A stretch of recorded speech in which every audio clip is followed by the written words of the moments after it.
want retribution. Oh yeah, we want retribution. Oh yeah, we want retribution. Oh yeah, we want retribution. Yeah, we ran out of patience. Boil up with the cold hard hatred.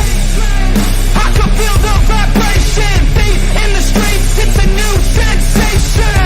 I wanna break faces on the pavement. I wanna make greatness look complacent. Adrenaline awakened, I can taste it. We can make an impact, grab and then take it.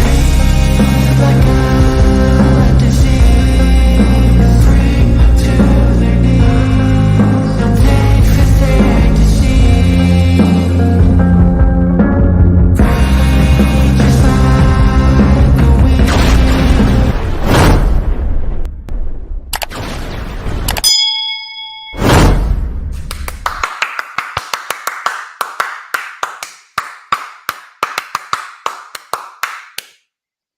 Ladies and gentlemen, I'm the one and only DJ Storms, and I would like to welcome each and every single one of you to a very special edition Memorial Day stream.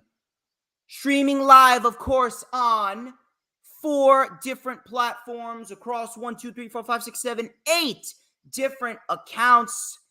And I hope you guys have had a wonderful weekend. Unfortunately, it is the final day of a long 3-day weekend, but now it is the time that we remember all the men and women that have sacrificed their lives to keep this country free. It is the land of the free because of the brave, you already know. And as, of course, you already know who I am. I am Mr. Controversy and the operator of the best damn Twitter handle known to mankind.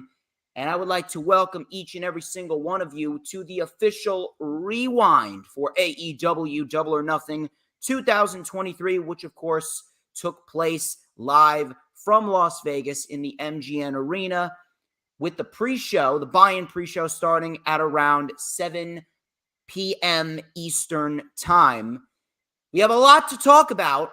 A lot went into the show. There was a lot coming out of this show. A couple new stars were made, and we are going to discuss everything, the good, the bad, and just the downright ridiculousness, more specifically the crowd. Like I said, we will get into it. But, of course, as you can see, I'm not alone. Continuing my string of top-tier all-star guests, he is a member of the Hardcore Sports Network, creator of the All-Star Sports Network as well. He is a lifelong wrestling fan, and he is a very good friend of mine. Please welcome back to the channel for the very first time ever since the rundown for the Elimination Chamber. He is Robert of Philly Sports Talk Podcast. How you doing, brother? I'm good, man. I'm good. Yeah, I mean, it's going to be interesting going over this rewind for AEW Double or Nothing. We're going to have some gripes along the way, but I'm fine. I'm good. And yeah, it's kind of like it's kind of a little bit of an up and down type of stream because I want to be a little bit more hyped. I want to be a little bit more positive, and I don't want anyone to misconstrue what I'm saying. It was a very good wrestling show. It was a very good show overall. If you're trying to tell me that this was a bad wrestling show, then you clearly did not watch the show and you have the brain capacity of a fucking fruit fly. But at the end of the day, dude, I don't know what the fuck it was, but the crowd just absolutely fucking sucked. I don't know what happened. I'm not sure if it's just burnout. I'm not sure if people were on vacation or there were just too many tourists. I don't know what the fuck was going on, but I'm really starting to question whether they should continue hosting Double or Nothing in Vegas. I understand that it was the first location for the very first ever official AEW show. I get it. But at some point, you're going to have to make a tough decision and realize, you know what, I think it may be time to move on. I don't know what happened, but the crowd was just fucking dead for about 60-70% of this show. They only really started to come alive after the 10 o'clock hour, at least Eastern time. On the West Coast over there, I think it was about 8 p.m. their time. It wasn't even dark out. and they were fucking dead from the pre-show. It was almost confusing. It was really confusing to me. I'm like, what the fuck is going on right here? This isn't an AEW crowd. I don't know what the fuck happened, but it just did not have the energy that we know AEW pay-per-view has had. And the crazy part about it is they did everything right with this show. They put the right matches in the right place. Every match, for the most part, had the right outcome. They clocked in at a good time. They clocked out around 11:45. They didn't even go to midnight. They didn't even go all the way to midnight. They clocked in at around like 12, 13 minutes before midnight.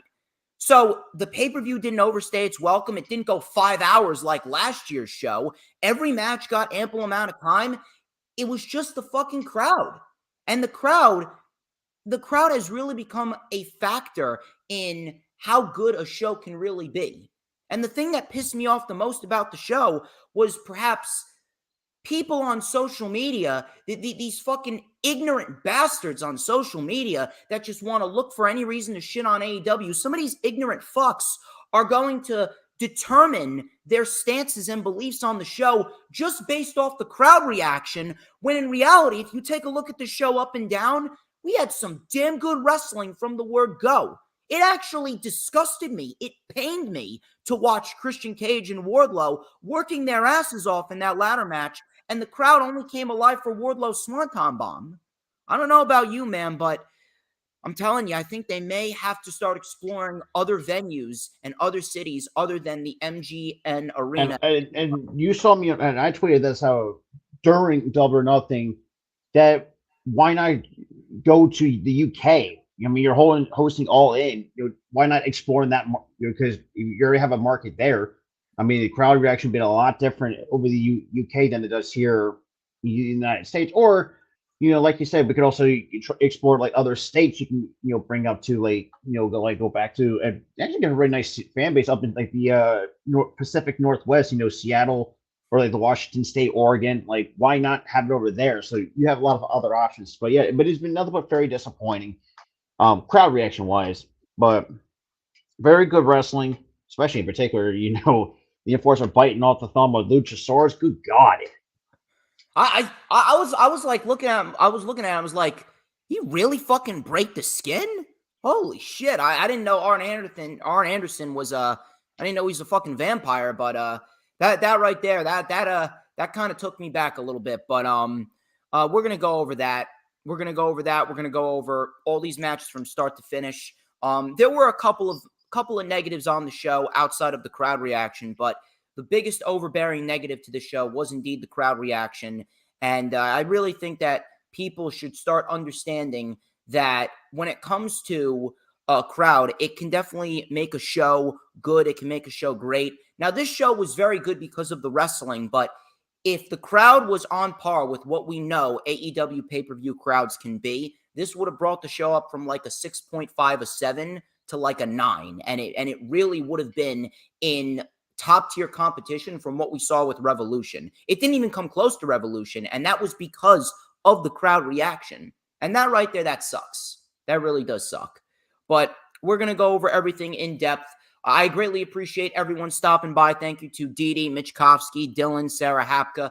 You guys are fantastic. We greatly appreciate you guys coming out throughout the entire weekend, supporting me, supporting the whole DJ Storms brand, supporting my guests as well.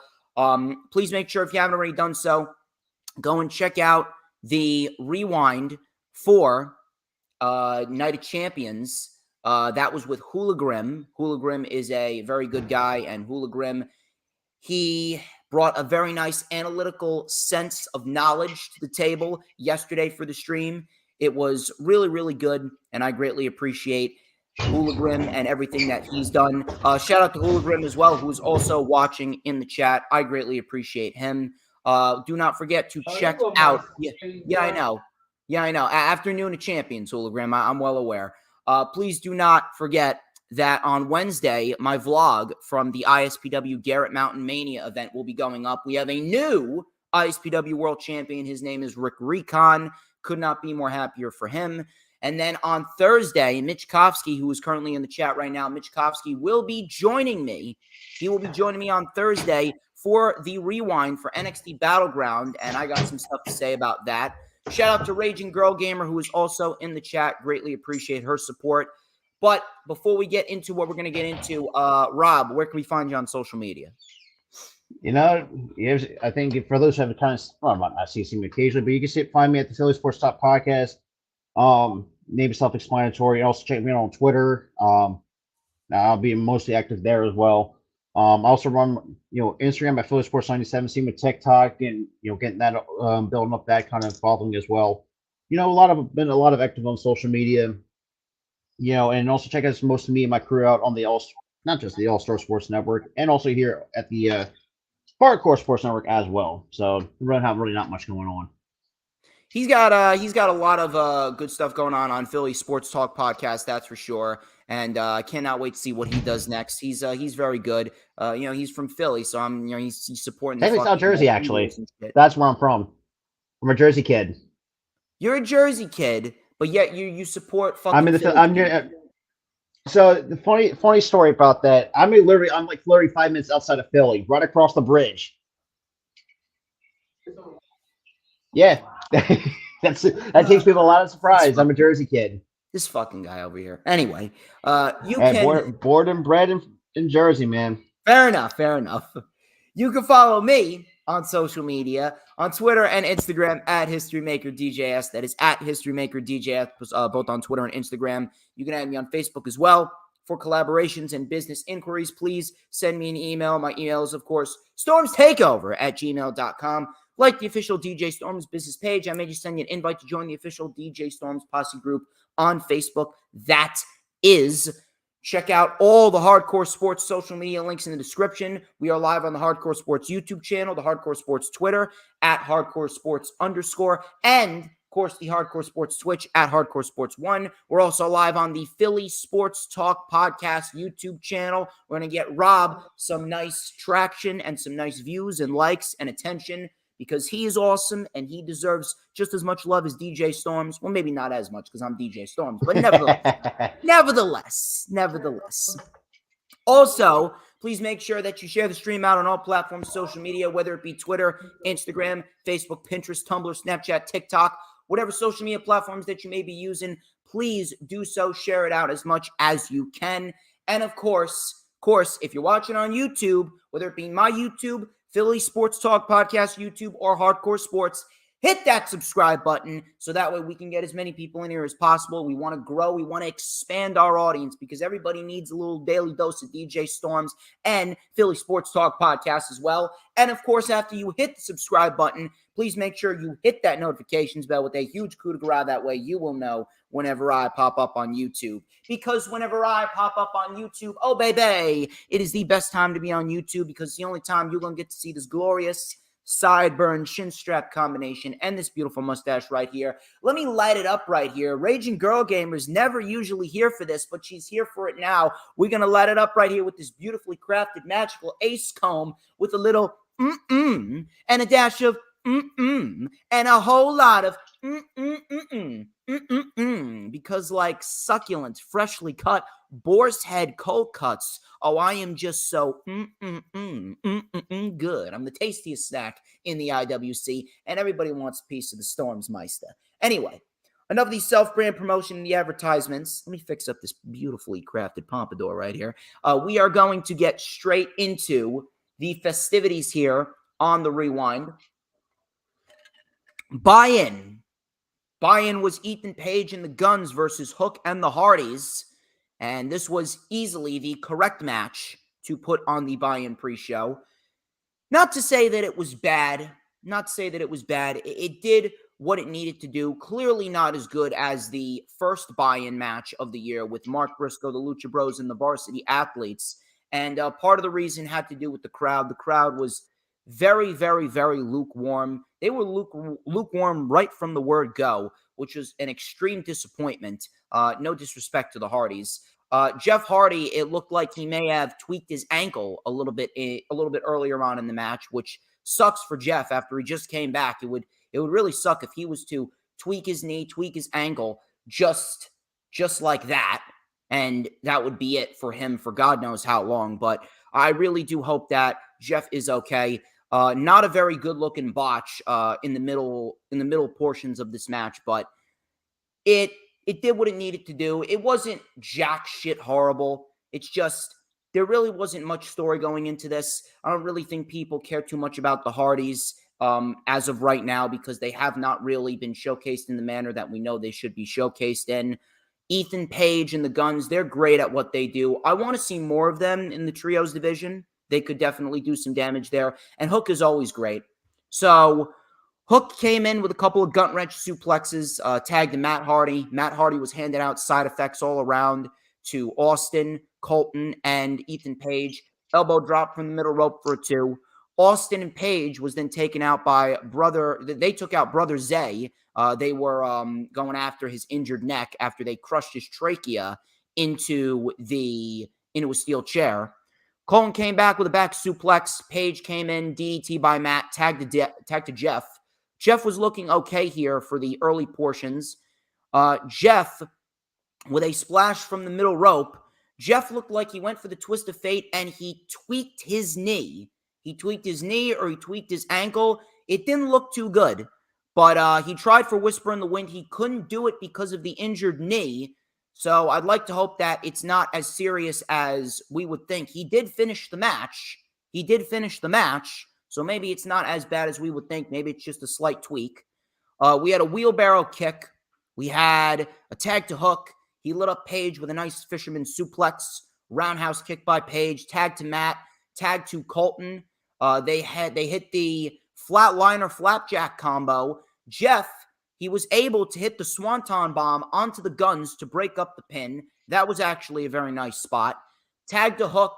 Tag to Page. We had the Hardys and Hook surrounding Ethan Page. Twist of Fates to the Guns. Page was surrounded, a twist of fate by Matt. Red Rum by Hook. And Page taps out. And now Matt Hardy is in control of Ethan Page's contract. Not as good as the first buy-in match of the year. And Jeff Hardy, I hope that he's okay. He looked fine after he tweaked his knee. After he tweaked his knee, had that scary spot. He did what he needed to do. He got back up. He finished the match. And he was fine for the remainder of the match. I don't know what's going to happen going forward. I'm not sure how injured he is. But it did what it needed to do. Clearly was not as good as the first buy-in match. But it served its purpose. Went about 15 minutes. Crowd, like I said, sucked. I don't know what's going on with Vegas anymore. But like I said, got to get out of Vegas at some point in time. And the Hardys and Hook win as we expected. This was the right outcome. And that was pretty much it. Really nothing that I'm going to tell you to go back and watch. It was a decent little trios match, but really nothing overly exciting. If you wanted to skip the buy-in, you could have skipped the buy-in. But let me hand it over to you, Rob. What are your thoughts? Give me your analytical dissection of this match. Funny. I mean, I thought it was actually okay. Well, like you said, there's really nothing much to like about it, except for Hook, who I'm very high. I'm still high on. I think he could be another guy. Looks awesome. At some point, if Tony Khan can play his cards right, I can see him pushing for that international championship and take that off Orange Cassidy easy. Yes. But like you said, it served its purpose. It's short, sweet, to the point. Ethan Page, as much as I like him, just where's the direction? He's just kind of been floundering ever since he came. But overall, I really got nothing other than just a small few words. It was okay.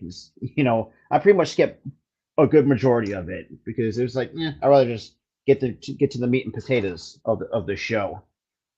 I really, really hope that that they really use the blueprint that we saw at Revolution going forward, especially with the buy-in, because Revolution easily was their best show ever that they've ever produced. And I'm glad that they are starting to model their pay-per-views after Revolution, especially Double or Nothing, because this year's Double or Nothing, it really did fly by. It didn't overstay its welcome, and all the matches got the proper amount of time that it needed to. We did have the Owen Hart Cup tournament opening ceremonies. really nothing too crazy. Martha Hart came out, talked about what's going to happen, how they're kicking off in Canada for Forbidden Door weekend, which I'm very happy about. And I'm very, very glad that this is going to become a yearly thing. It's going to be very interesting to see who they have win this year's Owen Hart Cup tournament. I like to believe that it's probably going to be someone that needs it, probably someone that they're looking to rebuild up. Maybe like a Jungle Boy if they want to keep him busy, although he's pretty much a made man at this rate. Maybe they give it to someone like a Keith Lee, someone along those lines, maybe a Swerve, I don't know. But at the end of the day, maybe a Jay White. Maybe they give it to Jay White. That would be a great start to Jay White's run. And if you want to give me Jay White and Ricky Starks in the finals, I mean, they put on a banger on Dynamite a couple weeks ago. Maybe Ricky Starks wins it. Who knows? They got options. Options, but clearly right now it's too early to tell. But nothing over the top. Tony Khan came out in a fedora, so we got a little gangster Tony Khan sighting. That was pretty much his only sighting of the night. Then we get to the main show. We got the Blackjack Battle Royale for the International Championship. And I was actually kind of confused as to why they started the show with this. But by the end of it, I'm like, you know what? I can't really complain. Because if anything, this was probably the best Battle Royale that AEW has done. They put on in their short history. Because it's funny because in my predictions, I had Cassidy retaining. But I had with no issues if, it would either be, I didn't want to say Jay White because that was a little bit too soon for him to win it because he just got there for about a month or two ago. Ricky Starks, he was one of the guys I could see that, or Swerve Strickland. I could see him taking take the damn belt off in it. But, overall, I had no complaints about it. I mean, just a lot of hard hitting, a lot of surprise. Commander just doesn't seem to not disappoint at all every time when he's in the ring. When you have those kind of luchadors, I think it was just actually a really nice, solid match for what it was. Yeah, they actually mapped everything out very, very nicely. And normally with Battle Royals, sometimes Battle Royals can be a clusterfuck, but this Battle Royal, it felt a little different. It felt unpredictable. We had a lot of big stars in it. Keith Lee was in there, Orange Cassidy, Jay White, Ricky Starks, Swerve Strickland, Brian Cage, Dustin Rhodes as well, and Bandito and Commander. All the major stars got a nice showcase in this Battle Royal. And I'm going to stick by this. This was easily the best Battle Royale that AEW has ever produced in their short history. And if we get more Battle Royals like this, I would not mind it whatsoever. I would have preferred a one-on-one match. With Orange Cassidy versus somebody else, but I cannot complain about the overall Battle Royale because it was paced very nicely. It went just enough time. We had a great Final Four. Everyone got a very nice showcase. And in the end, we had a great ending and a great back and forth between Swerve and Cassidy. And it was very, very unpredictable all around. It really made you believe that Orange Cassidy was going to lose, although I did not have him losing this. But in the end, Cassidy retains. So let's go over what happened here. We had Best Friends, Bandito, Varsity Athletes. This was Tony Nese and Ari Daivari. Lee Moriarty, Big Bill, Commander, Kip Sabian, The Butcher Blade, Jay White, Juice Robinson, Dustin Rhodes, Keith Lee, The Lucha Bros, Swerve Strickland, Brian Cage, Ricky Starks, and Orange Cassidy. So Kip Sabian immediately tried to eliminate Orange Cassidy. And Orange Cassidy, he was fighting an uphill battle from the jump. Commander was eliminated by Jay White. Phoenix and the Lucha Bros, they eliminated the Varsity Athletes. Best Friends and Orange Cassidy worked together to eliminate Sabian. Chuck Taylor was eliminated. Keith Lee eliminated the Blade. Swerve then took his time to enter. Him and Keith Lee, they went at it for a little bit, so they're obviously building their one-on-one match. And if you want to do their one-on-one match, I mean, I would not mind seeing that on the debut of Collision if you want to build that up to be a big show. So Swerve came in. Lucha Bros helped eliminate the Butcher. Moriarty was eliminated. Trent Beretta actually saved Orange Cassidy from being eliminated by Big Bill, and he took a big boot from him. Then we had Cage eliminating Keith Lee. Brian Cage, he got some good heat, and I'm very, very happy to see that Brian Cage is being showcased heavily. He's been doing some great stuff. He's been putting on banger after banger after banger on Dynamite. And on top of that, he's 1/3 of the Ring of Honor World Six-Man Tag Team Champions. I'm loving what he's doing with the Embassy. We had Cage on the receiving end of a crossroads by Dustin. Bullet Club Gold eliminated Phoenix. Starks then eliminated Juice Robinson, and then White got speared by Starks. White was eliminated, so they furthered the feud between Jay White and Ricky Starks. And then Juice Robinson eliminated Ricky Starks. He didn't eliminate Ricky Starks. He attacked Ricky Starks, and then Ricky Starks was tossed back into the ring. Dustin Rhodes with a Canadian Destroyer on Brian Cage on the apron. Great spot. Cage was eliminated. And then Rhodes was eliminated by Swerve Strickland. Then we had Big Bill. He booted Ricky Starks out of the ring. So Big Bill, he was actually booked very strong in this match. We were down to the final four. It was Penta, Big Bill, Swerve, and Orange Cassidy. We had a sling blade by Penta on Swerve, backstabber on Cassidy, a big boot by Big Bill, and Penta was gone. Then we had a boss man slam on Cassidy. Swerve then eliminated Big Bill. So Swerve with the big elimination, Swerve got a lot of showcase in this match. Swerve and Cassidy, they were the final two, and there was actually a couple moments in this match where I actually thought Swerve was going to win the International Championship. And you know what? I would have had zero problem with that. Because Swerve is great, and I would have loved to see the International Championship involved in this feud with Swerve and Lee. But we had a lot of close calls. We had a Stun Dog Millionaire and a house call. Both men were down. Swerve came back with a Swerve Stomp. Cassidy fought back with an Orange Punch. Swerve just hung on. Both men were on the apron. Prince Nana tried to aid Swerve Strickland. Orange Cassidy was prone. Swerve went for the Swerve Stomp. Cassidy got the feet up. Swerve was dazed.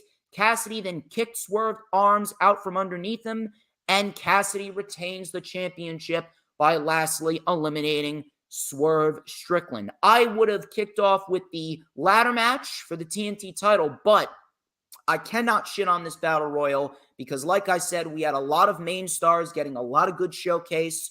We had Cassidy looking strong. Big Bill looked good. We had some storylines being furthered. Swerve got a nice showcase, and it was very unpredictable in the end. Orange Cassidy, he continues his great run right now as the AEW International Champion, and I can definitely see him dropping that title to Miro, probably on the first episode of AEW Collision, because Miro's set to be a big star on AEW Collision going forward. So putting the International Championship on him and transferring that credibility from Cassidy to Miro, that would be a very, very nice exchange of power. And I do think that Miro doing that International Championship good, that would be very, very nice. And whoever beats Miro is going to be better off for it. So I can see Cassidy dropping it to Miro at the debut of Collision. But what were your thoughts on this match, and what were your thoughts on Orange Cassidy retaining the title? Honestly, like I said, I had no gripes about it. You know, I mean, he's really done a lot of good things with the International Championship. Definitely bring a ton of value to it, which honestly kind of gives me the Intercontinental Championship type of feel to what this belt, how they're presenting this international title that Orange Cassidy is bringing.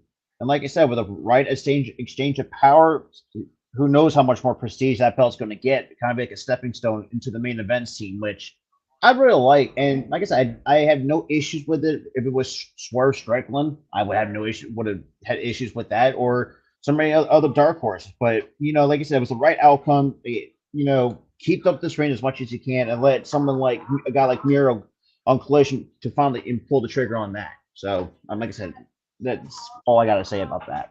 So here's a question. Is there anyone else but Miro that you would like to see take the championship off of Cassidy, or is it strictly Miro? Now, that's my pick. That's just my pick. I don't know who you have in mind. Yeah, that's a good question. Yeah, I mean, for me, I think it's just Miro. I think he's more a little bit more established in terms of his career. But would not be surprised if a guy like Hook gets thrown into the mix, or oh god, that's the only Hook's the other one guy I can think of at the moment because it's they got some Would you interesting. pull the trigger on Jay White or Ricky Starks? Oh, oh yeah, you know what? I would have issues with those guys too, or maybe Juice Robinson. Maybe. I think Juice Robinson right now is mainly just a background player for Jay White, but we will find out what is going to come in the near future for the international championship. This was clearly the best decision, and Orange Cassidy has generated a ton of credibility for that championship. From there, we went into Chris Jericho versus Adam Cole in an unsanctioned match, and this was actually it was actually quite shocking that they put this match on this early. I was shocked that they were doing it this early, but in the end, they put this on as the third match of the night. So Chris Jericho came out with Judas as per usual, with the Jericho Appreciation Society. This was bedlam early on. Garcia and Jericho attacked Adam Cole right out of the gate. They traded chair shots, and then him and Sabu, they started wielding chairs like swords. Sabu, 53, 54 years old, Sabu then dove off the top rope through 2.0, through two tables. And that was pretty much the last that we saw of Sabu. Sabu and Roderick Strong, they beat the JAS all over the arena, and it was just Cole and Jericho as the final two in the ring. So Jericho then suplexed Adam Cole off the apron to the floor. Both men landed with a fucking thud. Jericho was in control, and then he sent Cole over the steps. Jericho was then sent headfirst into a chair. Cole super kicked Jericho mid-lion salt. Cole was locked in the walls of Jericho. Cole then grabbed the fire extinguisher and sprayed Jericho in the face to get out of it. He then hit Jericho in the head with the fire extinguisher itself. Jericho kicked out. Jericho hit a code breaker on Cole, but Cole kicked out. Jericho then sprayed Cole with the fire extinguisher, and then he took a kendo stick, and he was going to whip Adam Cole before Britt Baker came out, and Britt Baker started whipping Jericho over and over again. Saraya came out, and Baker started whipping Saraya too. Both women were taken out of the equation. Then Cole took the kendo stick, and he started choking Chris Jericho out. He hit a backstabber on Jericho with the kendo stick. That got a 2. Jericho then threw a chair at Adam Cole's head, and Adam Cole went flying off the top rope to the floor through a table that was set up on the outside. So Jericho now had the advantage. Jericho then brought in a chain, and he handcuffed him and Adam Cole to a chain. So picture it was like a strap match, but instead of it being a strap that connected them, it was a chain, and it had a handcuff on either side. So after Jericho handcuffed him and Cole to the chain, Adam Cole hit a Panama Sunrise with the chain wrapped around him and Jericho kicked out. Both men chained together, Cole with some super kicks. Cole then hit the boom. Cole then wrapped the chain around his knee, and he hit the boom with the chain. And then Adam Cole then punched Jericho over and over again in the face with the chain. And Jericho, I believe, was bleeding underneath his right eye. Jericho was bleeding underneath his right eye, and Cole just pounded away. Jericho was out cold, and the referee called for the bell, and Adam Cole wins the unsanctioned match. Couple of things. Number one, anyone that says this was a bad match clearly did not watch the match. Now, was it a slower paced match? Yeah, it was a slower paced match.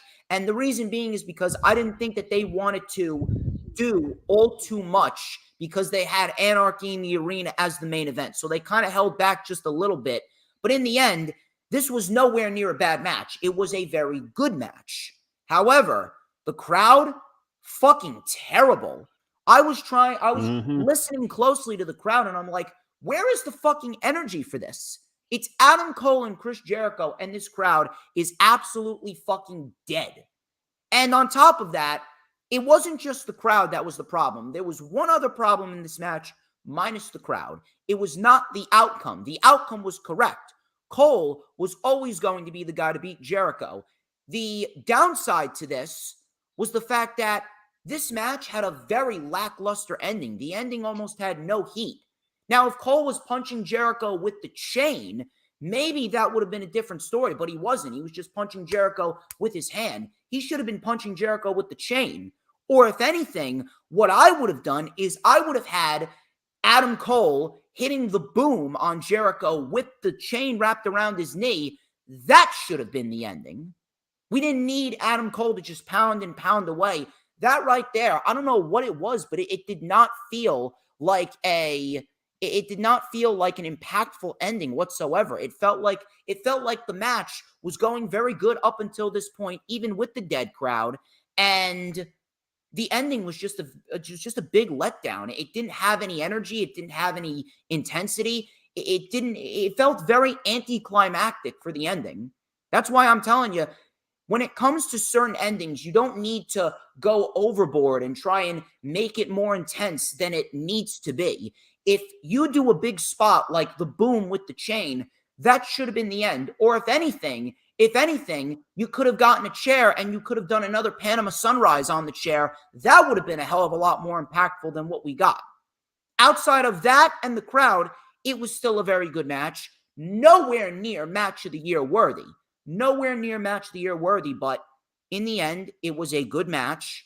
We got the right outcome. It was probably one of the most inconsequential matches of the night, which is actually quite surprising since it's Adam Cole and Chris Jericho. But in the end, Adam Cole gets the win, as he should.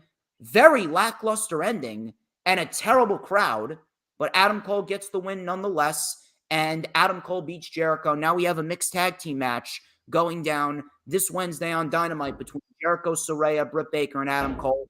That I have no issue with whatsoever. And I'm interested to see what the crowd reaction is going to be like then. But the crowd really took a lot out of this match, and the ending didn't really do it any favors either. Still a good match, but could have been a hell of a lot better. Let me throw it over to you, Rob. I'm with you on that one. I mean, yeah, look, you got two best of the best. I mean, Chris Jericho, pretty much knows how to reinvent himself at a high level. Adam Cole, I mean, the highlight tape's pretty much safe for itself on his career. But yeah, like you said, I mean, it would have been a lot easier to finish that with like you said, Panama Sunrise on the chair, or if he wanted to get more, want to say, not say innovative, but Panama Sunrise to a table, and it'd be easy 1, 2, 3, then and there. If you wanted to use the chain, then you should have had Cole choke. Yeah, Jericho that's what I'm out saying. with the Yeah, chain. in the Choke him use out the with the boom chain. right across the kneecap. It's like, but it was so nothing short of a fantastic match. Just for me, just a little bit of a poor ending. That's all it is. But I mean, overall, I like what they brought. Sarah Hapka brought this up, and I'm gonna showcase this right here. She said, "I think they did that with the ending because of the continuanity." I can't fucking The continuation. I can't fucking read for my life right here. This is why I'm not an English major. So cut me some slack, people. But I understand the continuation of the story. I understand, but in the end, I really didn't feel like this storyline needed to continue. That you could have ended this. I mean, I think you should just. I think it will come to an end this Wednesday night, and this SmackDown match and just be done with it. I don't know, man. It didn't really feel like this feud needed to continue past Double or Nothing. They could have just ended it right there, and they could have moved Adam Cole on to something else. Matter of fact, I would have loved to have seen Adam Cole in a feud with Bryan Danielson going into the Wembley Stadium show. Yeah, that's what I would have loved. I would not have no issues with that, especially with almost 90,000 people. Easy. But again, good match, just a terrible crowd and a very lackluster ending, which made the match a lot more inconsequential than we all thought it was going to be. Jay Lethal And Jeff Jarrett versus FTR. This was for the AEW World Tag Team Championships. I have been very, very, very vocal about this entire program, specifically because of the fact that Jeff Jarrett and Jay Lethal constantly in the fucking tag team title scene. It's very exhausting. It's lame. It's just tiresome. This was their fourth time challenging for the AEW World Tag Team titles this year alone, within the last 5 months. It's just so exhausting. And on top of that, there are so many other individuals in the tag team division that are worthy of that opportunity. People like the Guns and the Acclaimed and Private Party, if you want to do that, Best Friends, La Facción Ingobernables. A lot of people.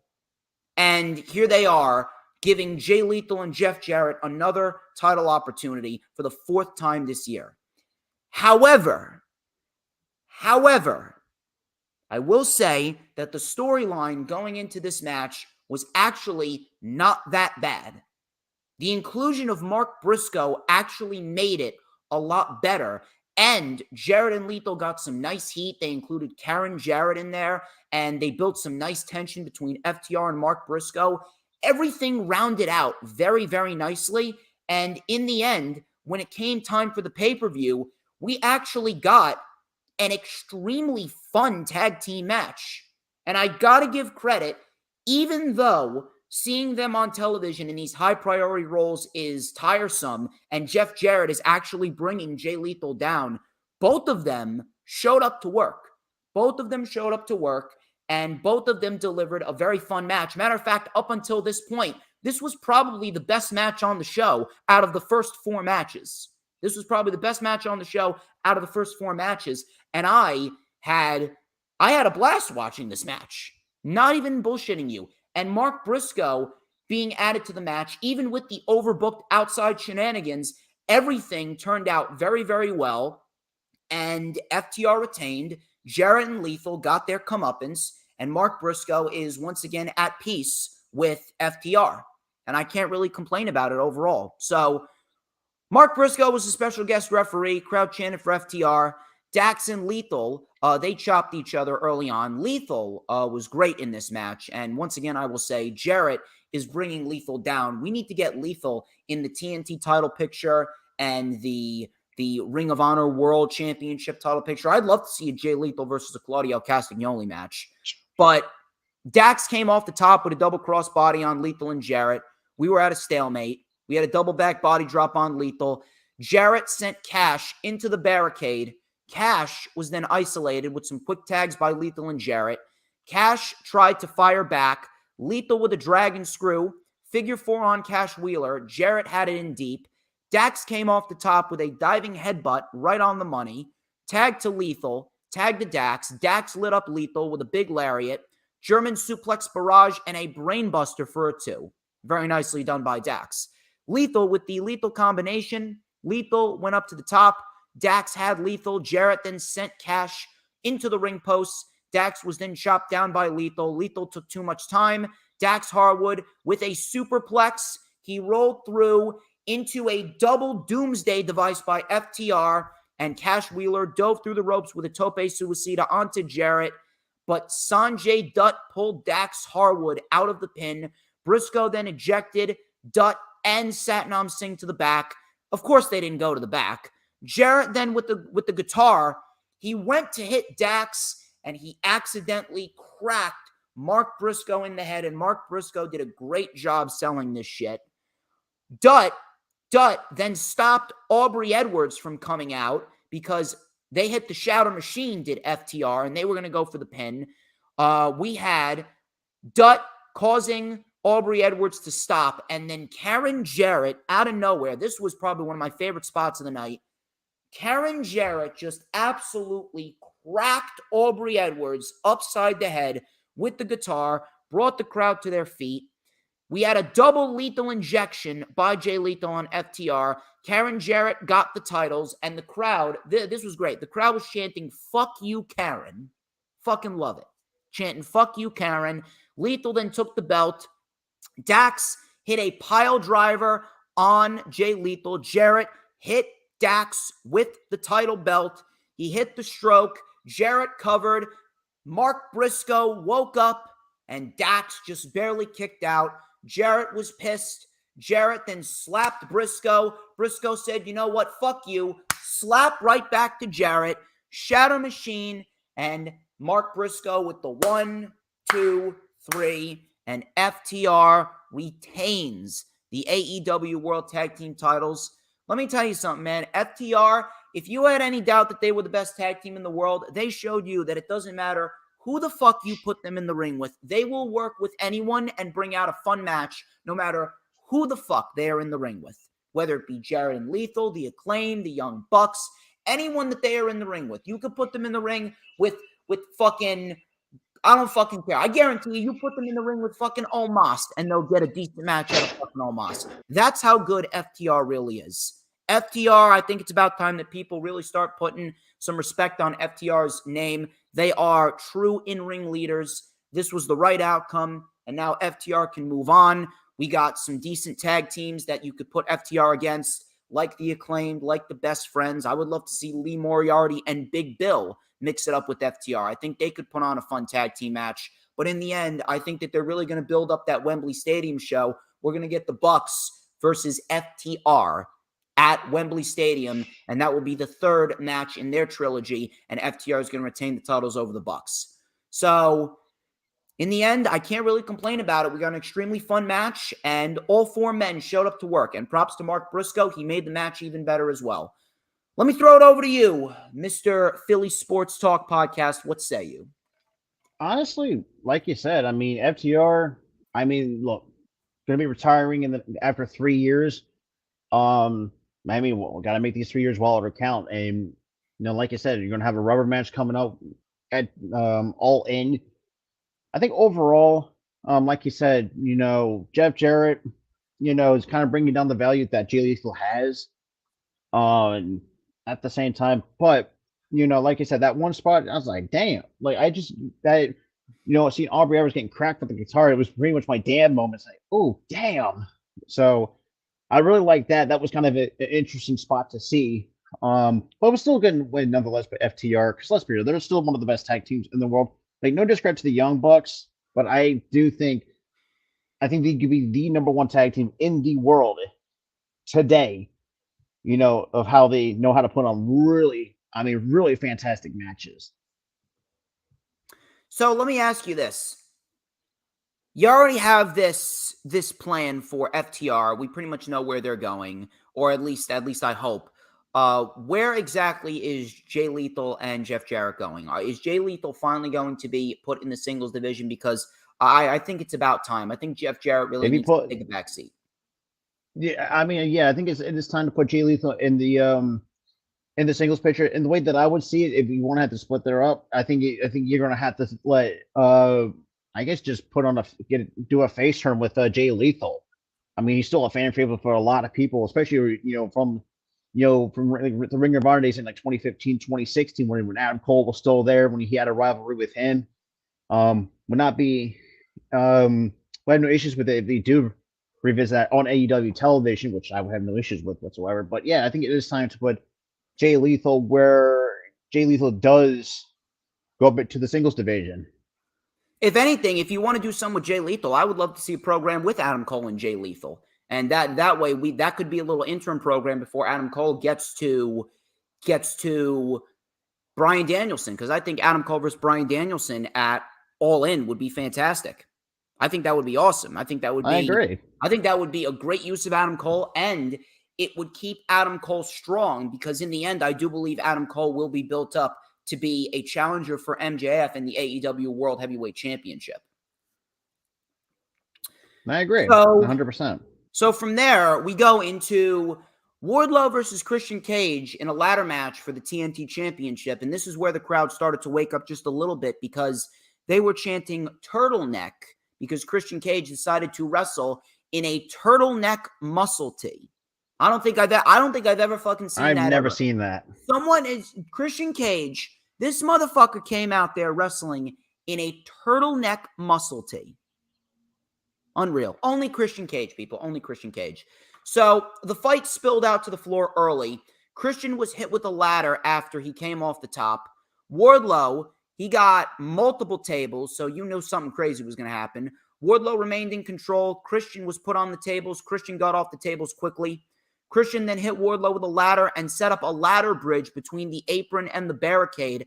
Both men were standing on the ladder bridge, and then all of a sudden, Christian Cage, he crotched Wardlow in between the ladders, which did not look very, very nice. That didn't look, I don't think I would have been able to take a spot like that. If you're going to crotch me on a steel fucking ladder and my fucking testicles are going there, no thank you, man. No thank you. So Wardlow, he got his eggs scrambled.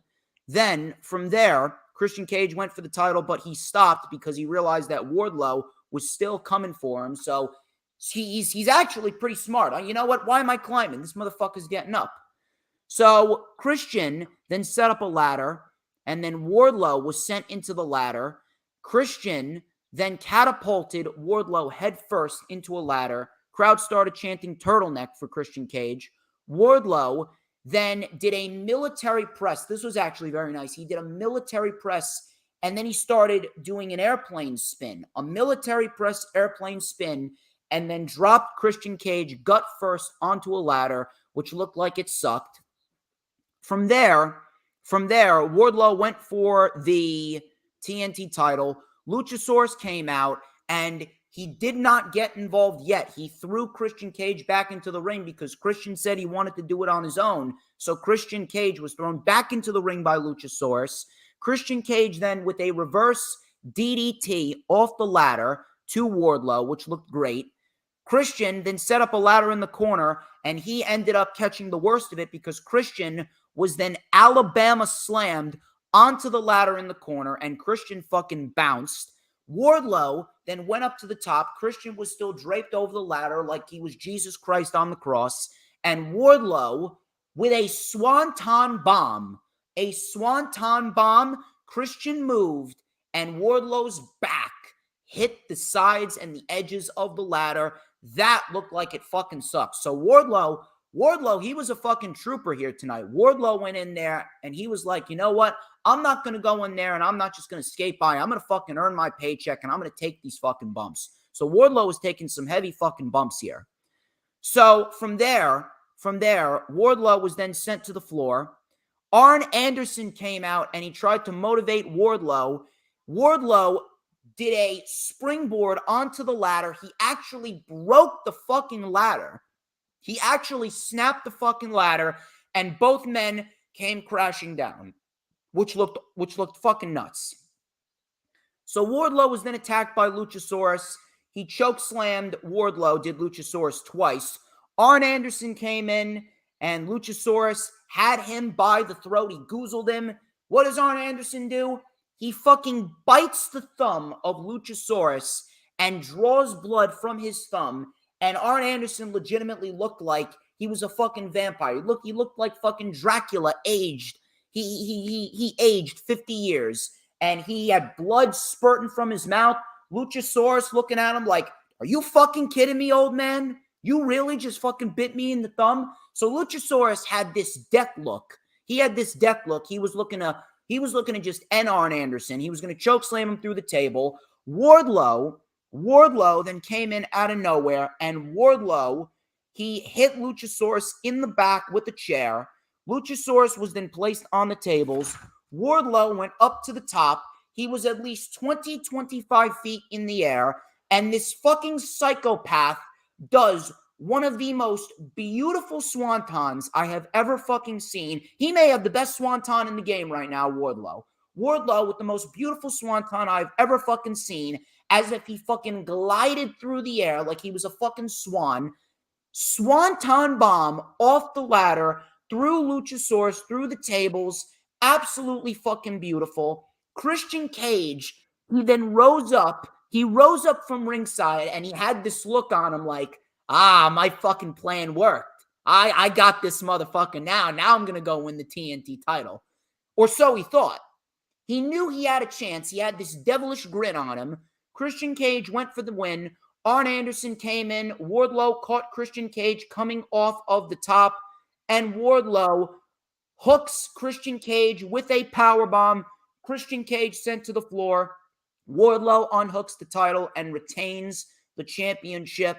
And I was actually a little shocked that they pulled the right outcome right here. I thought that Tony Khan was going to continue hot potatoing the championship like a fucking whore on a Friday night. That's become my phrase right now, like a whore on a Friday night.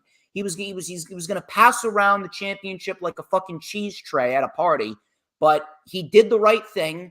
Tony Khan gave the title to Wardlow. Wardlow looks strong, and Wardlow continues his reign as the TNT champion going into the summer. And I really do hope that with this win, Wardlow is legit going to go forth as the TNT champion, and he's going to continue to remain strong. He's got plenty of challengers. You got Roosh. You got Dralistico. You got Roderick Strong. You got Andrade. You got Bandito. You got Sammy Guevara. You got Commander. You got plenty of challengers to get Wardlow through the summer going into the fall. Wardlow should not be losing this title until Full Gear at the earliest. There is absolutely no reason why Wardlow needs to lose the championship going into the coming months. You elected to keep the title on Wardlow after hot potatoing the title. God knows how many times. I would really like to hope that now Tony Khan has a solid plan as to what he wants to do with the TNT championship. It's on Wardlow. Christian was not going to win. Wardlow was always the correct winner, and that's exactly what they did here tonight. And I can't really say I have any other complaints other than the fact that the crowd was just fucking terrible. Again, it really fucking pissed me off to watch this match and see that the crowd was just fucking half dead until Wardlow did the Swanton Bomb to Luchasaurus off the ladder.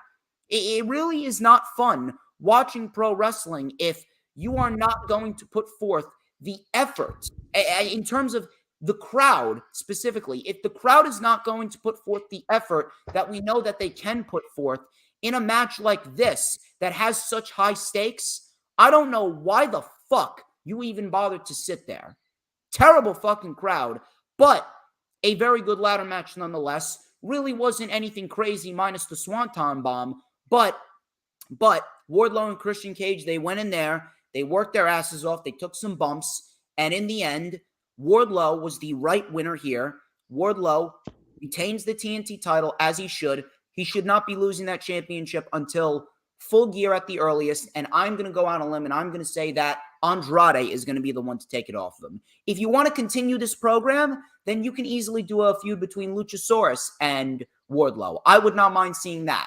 But if we're going to do that, you better have Wardlow retain. That's pretty much all I have to say about that. Very good match. Nothing too crazy, but a very good ladder match. Right outcome. Again, the crowd just sucked. Let me hear you, Rob. I mean, like you said, for got to give credit to Wardlow. For a guy his size, should not be moving like the way he's doing.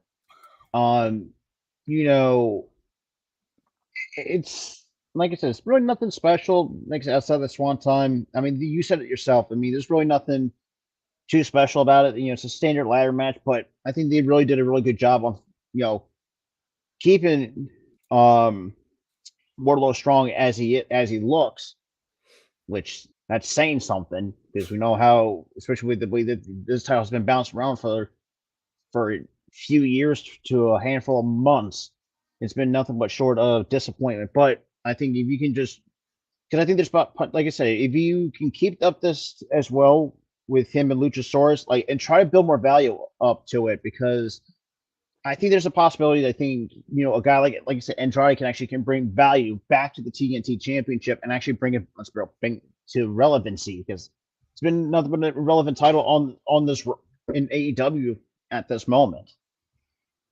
Yeah, it's actually been very disappointing, and I'm actually kind of shocked at how they've really let the TNT championship slip from glory. Wardlow should have never lost it the first time around. There should have been no reason why Wardlow should have lost that championship the first time around. And the fact that he did was a huge mistake. Samoa Joe did not need it. But now that we have the TNT title back on Wardlow. I really like to hope that now we are going to see Wardlow going forth into the future, and he is going to be in a position where he's going to hold that championship. He's going to look strong, and he's going to continue to win matches. He needs to win matches. He needs to be in competitive matches.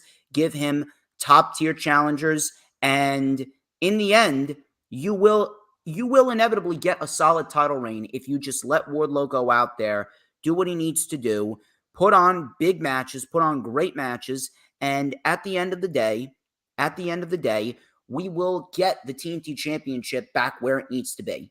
We will. Honestly, we will. But again, very good match. Just a terrible crowd, and we had the right outcome. I'm interested to see what they do with Wardlow going forward. Again, I just threw out a couple of challengers. Roddy, Andrade, Bandito, Commander, Guevara, Roosh, plenty of people. Luchasaurus, if they want to dabble in that too. Toni Storm, Jamie Hayter, AEW Women's World Championship. Yeesh. The major question going into this was Jamie Hayter legit hurt? And it looks like we indeed got our answer based on the outcome of this match and the length of this match as well. So Hayter initially did not come out. Because the Outcasts were attacking her. She's obviously selling the injury. She was attacked by the Outcasts. The crowd booed heavily. They were heavily into Hayter. So Hayter was rammed into the barricade. They stretched the shoulder over the post. The match started, and we were off. Baker came out, and she took out Saraya. Storm was sent into the exposed turnbuckle. Soho sprayed spray paint into Hayter's eyes. Tony with the hip attack, but Hayter kicked out. Sheeta then came out and whipped Soho with the kendo sticks. It was all-out chaos. Head first into the buckle went Toni Storm. Hayter hit the Haterade, but the shoulder was hurt. She got to the cover, and Storm kicked out. Head first off the exposed turnbuckle for Hayter, and in the same way that Hayter won the women's title back at Full Gear, Storm hit the Storm Zero, and Storm wins the championship, the quickest match of the night. It went about 3.5 minutes because Hayter is legit hurt, and all I can say is I feel terrible for Jamie Hayter, and it's not anybody's fault. This is pro wrestling. This is not ballet. Injuries are going to happen. However, I will say two positives about this. Number one, I respect the fact that Jamie Hayter is going out there and she's wrestling with this injury and she's doing the deed to drop the title to a healthy Toni Storm, because the interim title shit, it's just complete It's got to go. Yeah, the interim title shit. Listen, I respect Tony Khan for trying something different, but the interim title fiasco, that shit it doesn't work. It doesn't work. And it really does not sit well. It doesn't resonate with the audience like Tony Khan wants it to resonate with. And Tony Khan clearly got the memo, and he's not doing that anymore. He's not doing it anymore. Jamie Hayter went in there. She dropped the championship to Toni Storm. And Toni Storm, listen, I really can't think of a better representative. I think that Toni Storm is a great representative to be the first two-time AEW Women's Champion. And above all else, if Jamie Hayter is willing to come back that quickly, if the injury is not as severe, which I hope it's not, because if she was able to wrestle with it, then Jamie Hayter just needs to take some time off to heal the injury, which is fine. I really hope that surgery isn't necessary. But if Jamie Hayter needs to take some time off, fine. The one thing that I really do hope is if Jamie Hayter is ready to go by the end of July, beginning of August, you can absolutely build towards a rematch in Wembley Stadium at All In with Toni Storm and Jamie Hayter, and we will get a legit conclusion to this rivalry in AEW between Storm and Hayter, with Hayter winning the championship in front of 65, 70,000, 75,000 fans. A lot of Especially people in her own backyard. Yes, a lot of people were throwing that out there. So I really do hope that Hayter is not severely injured. If she was willing enough to compete, maybe it's not that bad. Maybe it's a partially torn muscle. Now, if it's partially torn, then that may take a little less time to heal. If it's fully torn, then we're going to have to get surgery. Maybe she dislocated something. Maybe she popped something out of socket, but I really do hope it is not that serious. I just can't help but feel bad because in the end, Jamie Hayter, she was doing that championship proud. She was doing right by that title. Matter of fact, I had it in my mind that Jamie Hayter was going to be the woman to break Hikaru Shida's record and become the longest reigning women's champion. Unfortunately, that didn't happen. They had to take the title off of her after 6 months. Not her fault. Not her fault at all. So there's no reason to blame her at all. Injuries will happen. They did what they needed to do. Realistically, it was the weakest match of the night. Not because of their fault. It was beyond their control. I just can't help but feel bad for Jamie, but I'm happy for Tony. And in the end, I wish Jamie Hayter a speedy recovery. Toni Storm is the first ever two-time AEW Women's World Champion. Let me throw it back to you, Mr. Philly. Yeah, I agree with everything you said, and that's the one thing too. The crazy part is, I got to give Jamie Hayter a lot of credit for as far as she has come in this women's division. So when you saw her when she first broke it, super green. I was like, ugh. I was like, what are we looking at? But you see some matches where she has shown flashes to what she looks like now, especially when you get like you said, done right by that title has really, shown that She's legit. Yeah, she's Legit. championship. She made that title coveted, and she put on bangers with everyone. She can lead anyone to a great match. Oh, absolutely. And yes, it sucks that she's hurt, but then again, that's what you kind of expect when you go into this business. And Toni Storm, even though her hair run, I don't mind it, but I think like I said, not the greatest match, but I can see why they had to get her off her quickly as they did. So I'm not too mad about that. It's just, like I said, it's been very unfortunate for Jamie. Had to deal with visa issues throughout more than a few times. Now has to deal, we have to wait and see what the result of the injury is. Because, like I said, if it's long term, or we don't have any specifics. We do not have any specifics whatsoever. Because if I want to put like any speculation on it, I think just maybe be like a short term injury. Because if she can can move a little bit, I think they may be a little bit of a partial torn. So I think you could see. It just depends, what is torn? Like, is it the pectoral muscle? Is it the labrum? Because it looks like, if you looked at like the tape, it's more like towards like her shoulder area by the looks of it, like kind of like here, like towards her rotator cuff. So like a partially torn rotator cuff, probably.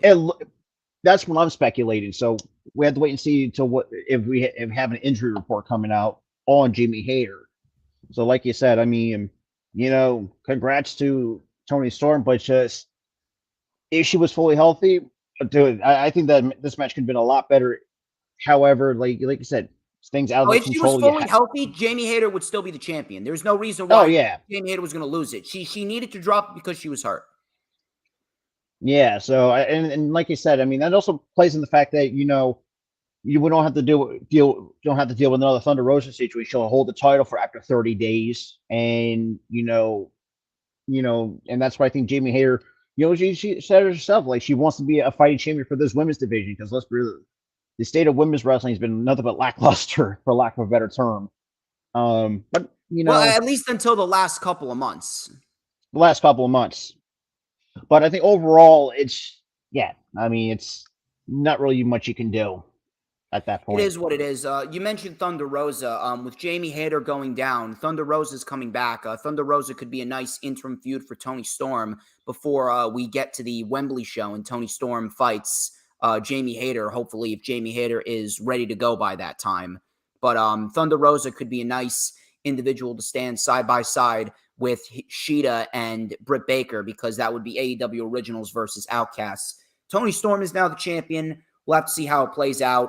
Worst match on the show, but unfortunately, it was beyond their control. It was beyond Tony Khan's control, because Jamie Hayter, unfortunately. And plus, too, I mean, if you want to, because we don't want to go through another interim change as well. No. So, is it the vacating BS?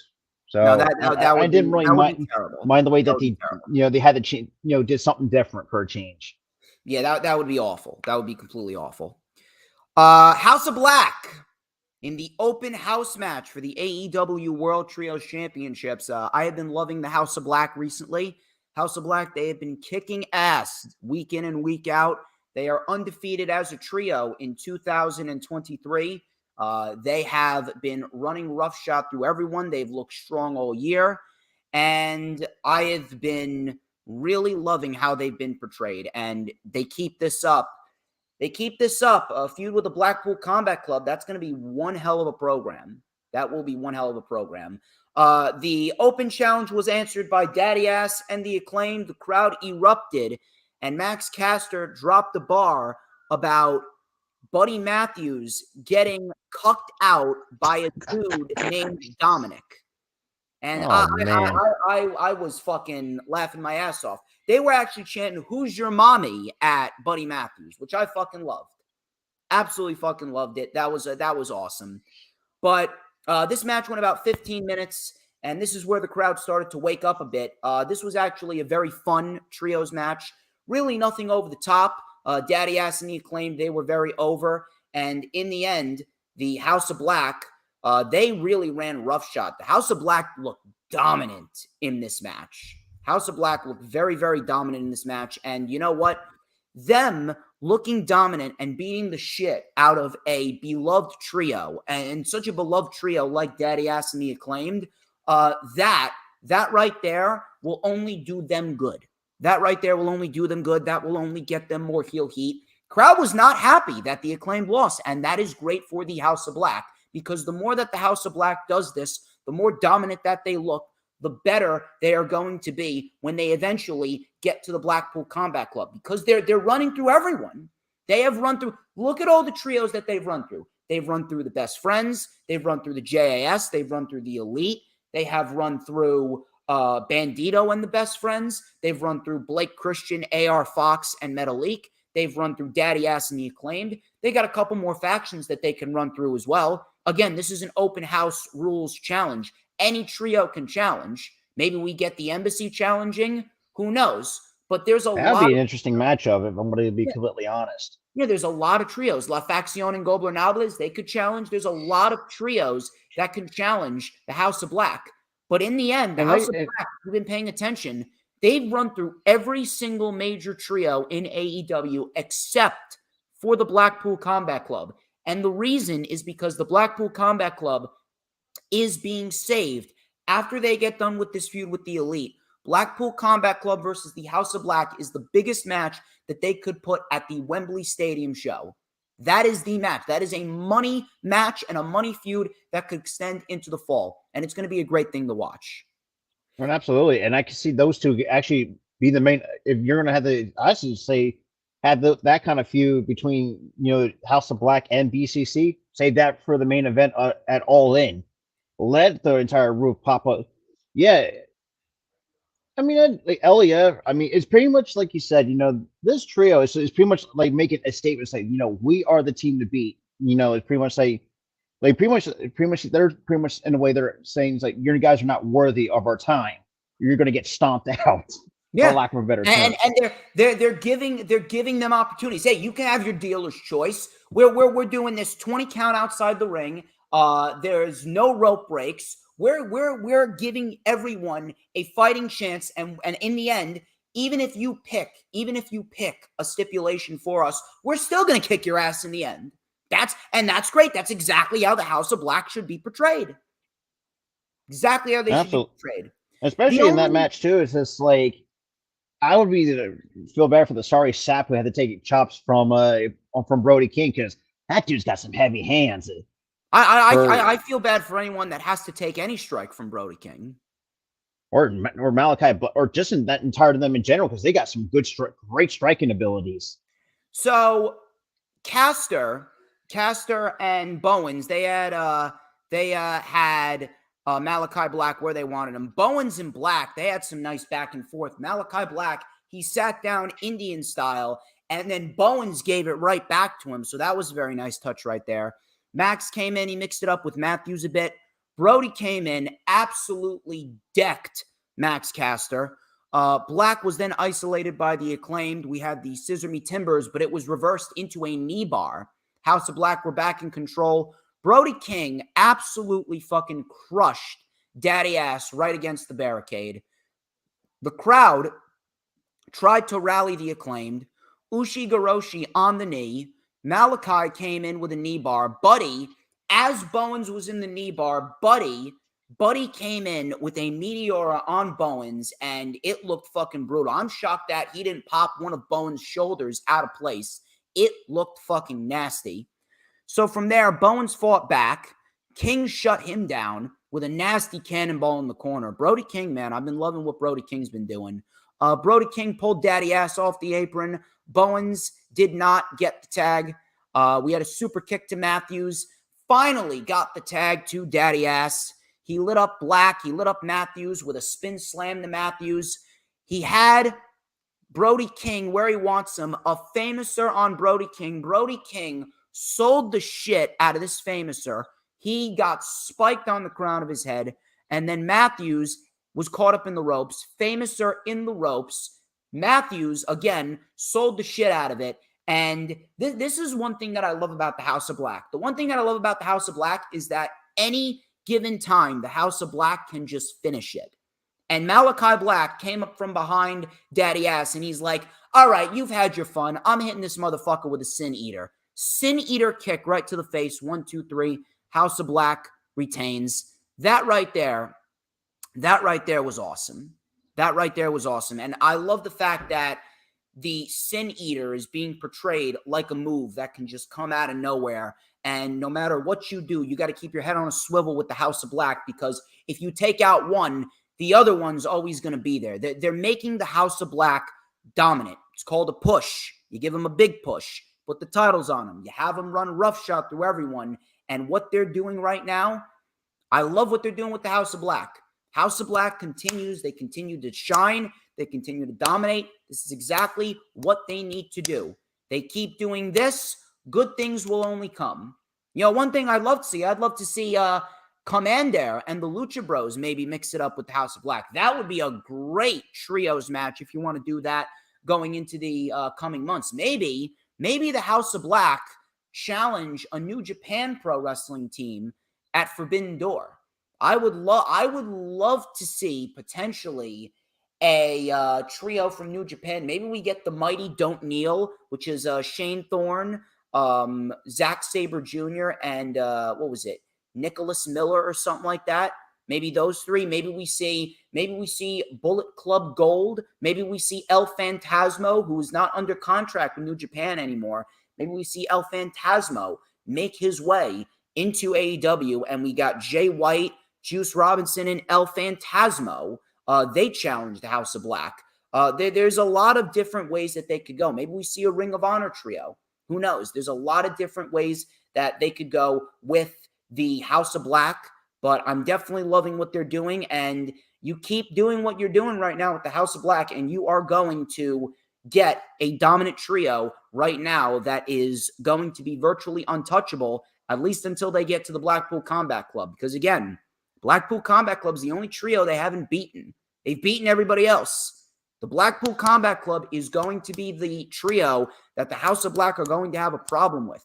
We're going to see if the House of Black is going to be served a nice slice of humble pie by the Blackpool Combat Club when we get to that match. But fun match. Again, nothing too crazy. I said that it didn't really belong on the show, but in the end, it actually turned out to be one of the better matches on the show up until this point.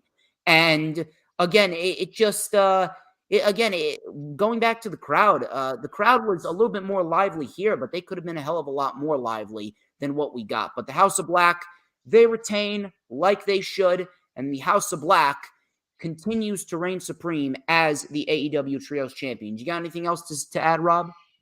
Not really. I mean, it's, the track record speaks for itself. I mean, there's really nothing much you can say on this trio of the House of Black. I mean, going back to what I said earlier, we're seeing Malachi Black, who, from time in WWE, had an opportunity to be a star in the making.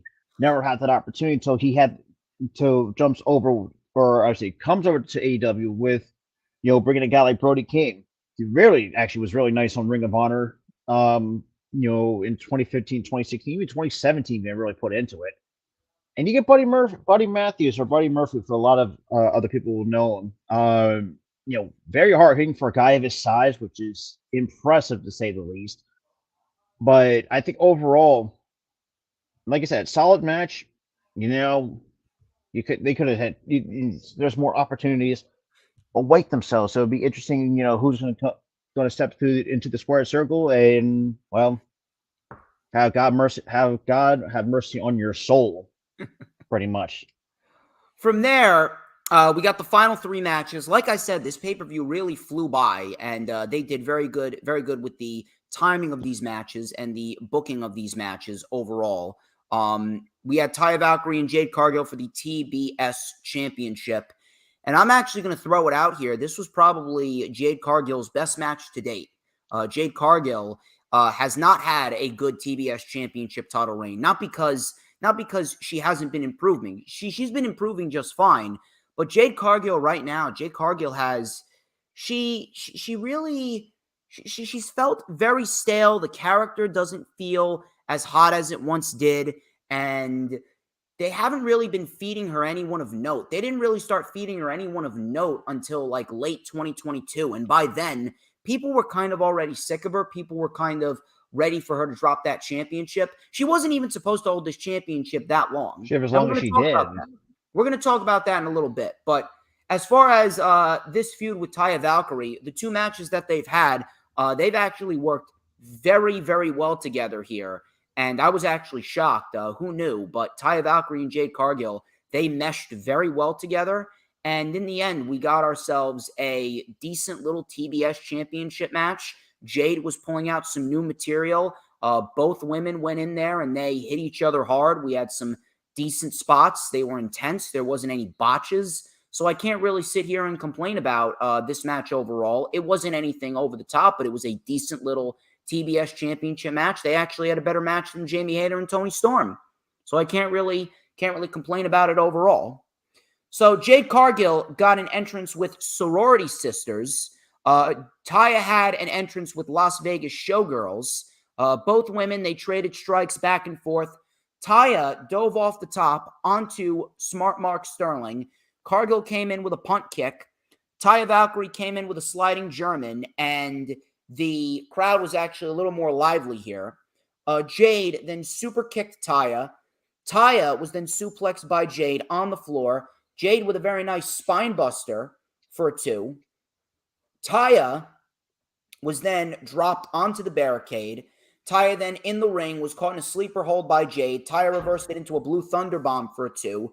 Jade went for a springboard into the ring. Taya caught her with double knees right under the jaw.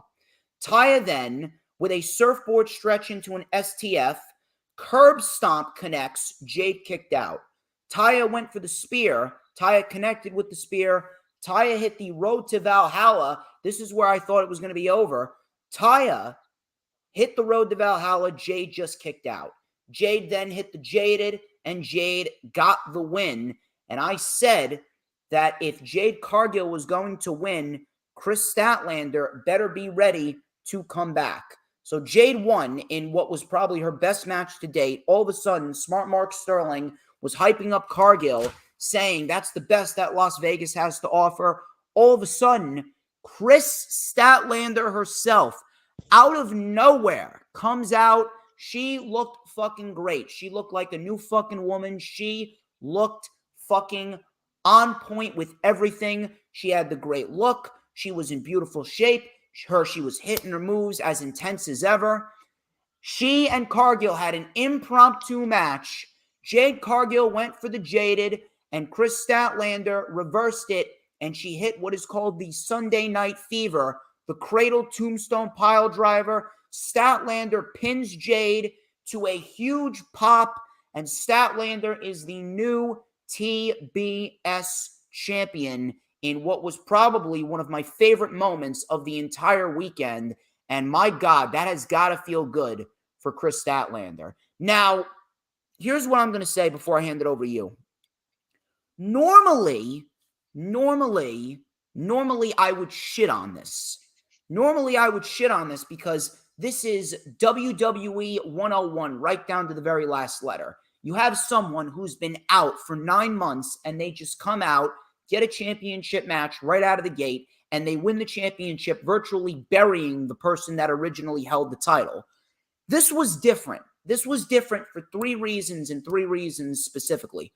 Number one, this was the first time that AEW has ever done something like this. This was the first time that AEW's ever had someone who's been out for 9 months come back after an injury and win a championship just like that. This is the first time that they've ever done something like that. They've never had someone win a championship in an impromptu match after they just came back from an injury. WWE has done that God knows how many times. This is the first time in the 4.5-year history that AEW's ever done something like that. If this becomes a consistent thing, then you will hear a lot more complaints out of me. Number two, Statlander was always supposed to win the TBS championship. Number two, Statlander was always going to be the woman to take out Jade Cargill. If you guys remember, it was supposed to be a triple threat match back at All Out. It was supposed to be Athena, Cargill, and Statlander.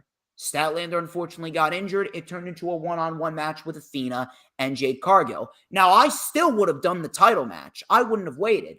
I still would have done the title change at All Out, and I would have had Athena win the championship. Now, granted, he is doing God's work with the Ring of Honor Women's Championship, but I still would have taken the title off of Cargill at that time. I still would have taken the title off of Cargill. Now, that's number two. Number three.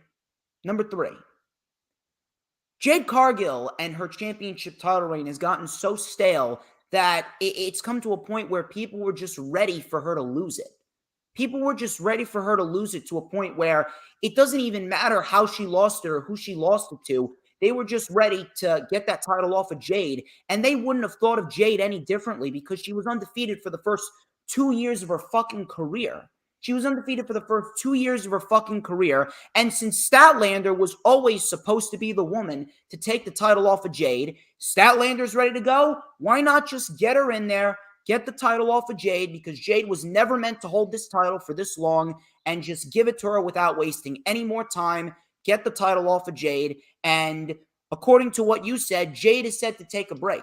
Jade is set to take a break, probably work on her craft, probably work on her character work as It's well. probably more. It's more of a character change, which we've seen reports. That's why she's taking some time out to try to rework her character and find something different. Because, like you said, I mean, we've seen the last first 2 years of her. So I was like, oh, we're gonna have to deal with this shit. Over time, it's like, okay. So I mean, Jade Cargill, when she came in, it's like, okay, she's intriguing. Let's see what she's got. Not too bad in the ring. But over time, you can see it's like it's the same thing over and over and over again. It's Way like, too formulaic. it's just like enough's enough. Like it really frustrated everybody. So good. I'm really happy for. If I'm not mistaken, I feel like Christina, what was it, 2 torn ACLs she's already stopped or 2 torn dealt with? ACLs. Yes, 2 torn ACLs. After all the shit that she has gone through, there is no one more worthy of winning that TBS title and ending Jade Cargill's reign than Chris Statlander. So I am beyond happy for Chris Statlander. And if anything, Statlander is going to do that title good. So normally I would shit on it, but I can't really shit on it because Jade's reign has gotten stale. Statlander was always supposed to be the woman to take the title off of Jade, so why not just get it out of the way? And then 3, AEW never does anything like this. So with Statlander as the champion now, this opens up the door for a lot more work rate matches. You can have Statlander mix it up with women like Soho and women like Serena Deeb when she comes back. Women like an Anna Jay. Hopefully she'll be able to get a little better in the ring. Willow Nightingale, Thunder Rosa, those types of women. This is what I'm looking forward to. Now with Statlander as the TBS champion, this is going to really, really put forth a new sense of rejuvenation in the women's division.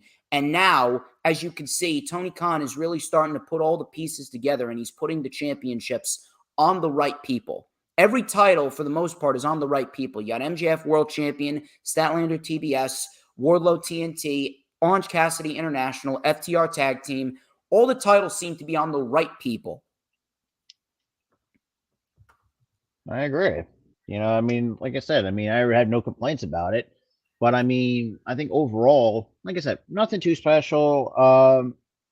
Very surprised actually. Jade actually meshed really well with Taya Valkyrie of because you know how Taya Valkyrie is pretty much him. You know, for those who don't really watch, AAA, CMLL, exactly know how she works, she operates down there.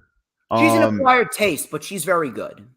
yeah, absolutely, and you get to see, and it's like like that even took me by surprise. It's like really, it's like as soon as I like just see him like give Jade a little bit of credit for actually trying something new, but just like we need to see more.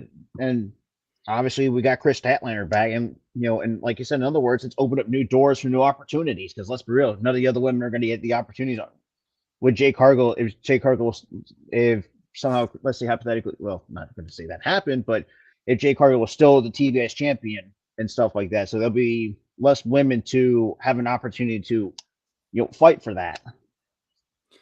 Well, we'll definitely see what happens going forward, but clear as day, this was the right outcome here. I'm glad that Chris Statlander is the TBS champion, and it's got to feel good for her after going through so much fucking hardships, 2 torn ACLs, and now finally she comes back. She gets a huge pop. She's finally in a position where she is at the top of the card, and this is a new star once again being created. Tony Khan, he has a big vision. He creates new stars, and Statlander's one of them.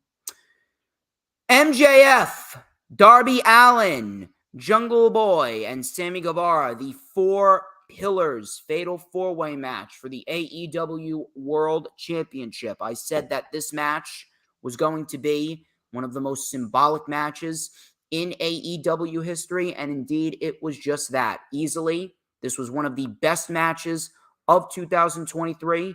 And it really does go to show you that the future of AEW is in great hands. If you did not know, now you fucking know. Darby, Jungle Boy, Sammy, and MJF, they went in there, absolutely fucking killed it. One of the best matches of 2023 will for sure be on my top 10. So Sammy and Taya actually announced that they will be expecting their first child. That was very nice. MJF came in with a violin symphony playing his song, and he came lowered down on a golden throne with the devil mask wearing the AEW World Heavyweight Championship. That was fucking awesome. MJF's presentation is fucking unbelievable. So we had 3 baby faces, the 3 baby faces, Sammy, Jungle Boy, and Darby, both going after MJF. Fast-paced action right out of the gate. Perry with a double arm drag. MJF then took out Perry. A little strut by MJF. Darby then with a tope suicida onto MJF. Jack with 2 tope suicidas and then a tope con hero onto Darby and MJF. Sammy with a shooting star press onto the pile. We had a big Tower of Doom spot. We had a German suplex, superplex combination sending Darby into MJF. MJF sold the shit out of it. We had a Poison Rana by Jack Perry on Sammy.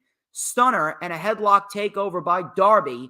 And Darby was looking to win the match with the headlock takeover. A little throwback to their feud with Darby and MJF. Darby then went for a tope on Sammy. Sammy caught him with a beautiful fucking cutter. Awesome fucking cutter. Then we had a tope con hero on Jungle Boy. Tope con hero on Jungle Boy. Spanish fly on MJF in the ring. Frog splash by Sammy Guevara onto MJF. MJF kicked out. MJF then took it to the pillars. We had a JML driver on Darby for a 2. MJF then spit on Darby. Everyone then started channeling their mentors. We had a Scorpion Death Drop by Darby on MJF. Codebreaker by Sammy on Darby. Kill Switch by Jungle Boy on Sammy. And then a Crossroads by MJF for a 2. That was a very nice touch right there. MJF then took the mic and he said, "I saw that cue card, Sammy. You need the money. Just lay down and think about the baby." Sammy said, you know what? I'll lay down. I'll take the money.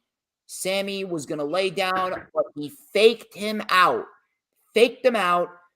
Go to hospital by Sammy Guevara, but it was reversed. Walls of Jericho on MJF. Darby then with a Scorpion Deathlock on Perry, and then Perry stopped MJF from tapping. We had a 4-way submission hold, which was nuts. The crowd was chanting "Fight Forever." Finally, crowd started to wake up. Canadian Destroyer on MJF. Canadian Destroyer on Darby. Canadian Destroyer on Sammy. Another Canadian Destroyer on MJF. MJF was able to kick out. So Canadian Destroyers all around. MJF was then called with a Tiger Bomb by Perry for a 2. Darby clotheslined Jack Perry and Max over the barricade. Back at ringside, Sammy Guevara with a Spanish fly off the top to the floor onto MJF and Jungle Boy. The crowd was chanting, "This is awesome." We had a 4-way chop off in the ring. Triple super kicks to MJF. Code Red. Elbow to the back of the head. MJF was disposed of for the time being. Back and forth. Pin counters. One after the other. The crowd loved it. Implant DDT by Sammy on Jungle Boy.